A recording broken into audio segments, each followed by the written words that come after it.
பச்சை மிளகாய் குருமா எப்படி செய்யுதுன்னு பார்க்கலாம். இப்போ நம்ம ஒரு கடாய் வச்சு அதில் கொஞ்சம் கடலை எண்ணெய் ஊற்றிக்கலாம்.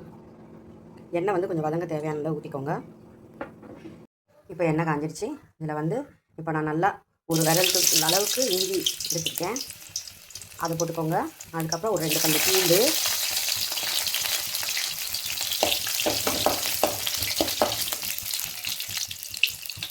அப்புறம் ஒரு வெங்காயம், ஒரு பெரிய வெங்காயம் ரஃப்பாக சாப் பண்ணி வச்சுருக்கேன். இப்போ நான் செய்கிற அளவு ஒரு 6 பேர் சாப்பிட்ற மாதிரி செய்கிறேன். அப்புறம் ஒரு 15 பச்சை மிளகாய் இது மாதிரி நான் உடச்சி எடுத்துருக்கேன். ஏன்னா முழுசாக போட்டிங்கன்னா வெடிக்கும், ஆனால் இப்படி உடச்சி போட்டுக்கிட்டிங்கன்னா வெடிக்காது.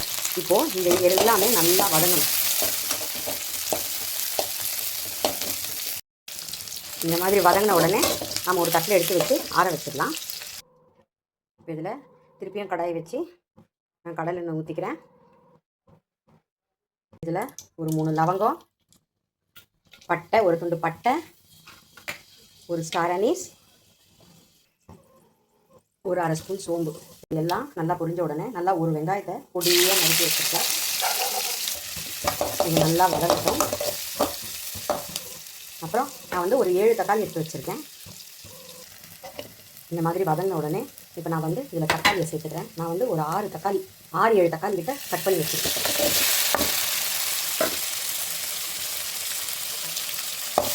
இது நல்லா இழஞ்சி வதங்கணும். அப்போ தான் தக்காளி எந்த அளவுக்கு வதங்குதோ அப்போ தான் குருமா டேஸ்ட்டாக இருக்கும். குருமாவுக்கு தேவையான அளவு உப்பு சேர்த்துக்கிறேன். தேங்காய் 1/2 முடி எடுத்துருக்கேன். அது கூட நம்ம வதக்கி வச்ச பொருளெல்லாம் போட்டுக்கலாம். நல்லா வதங்கின உடனே இப்போ நம்ம இதில் மஞ்சள்தூள் சேர்த்துக்கலாம். ஒரு 1/4 ஸ்பூன் மஞ்சள்தூள். டேஸ்ட்டுக்காக கொஞ்சோண்டு குழம்பு மிளகாய் தூள் சேர்த்துக்கலாம். இந்த மாதிரி வதங்கின உடனே நம்ம இப்போது ஒரு 2 கிளாஸ் தண்ணி ஊற்றிக்கலாம். ஏன்னா இந்த மிளகாய் தூளோட வாசம் போகணும் இல்லையா, அதனால் ஒரு 2 கிளாஸ் தண்ணி ஊற்றிக்கலாம். இது நல்லா கொதிக்கும் பாருங்கள். அப்போது நம்ம இந்த அரைச்ச விழுதை இதில் சேர்த்துக்கலாம். பாருங்கள் நல்லா கொதிச்சிடுச்சு. ஒரு 10 நிமிஷம் கொதிக்க விட்டால் போதும். இப்போ நம்ம அரைச்ச விழுதை நம்ம இதில் போட்டுக்கலாம்.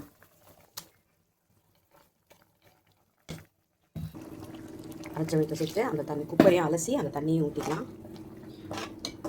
இப்போது இதுவும் கொஞ்சம் நல்லா ஒரு 10-15 நிமிஷம் நல்லா கொதிக்கட்டும்.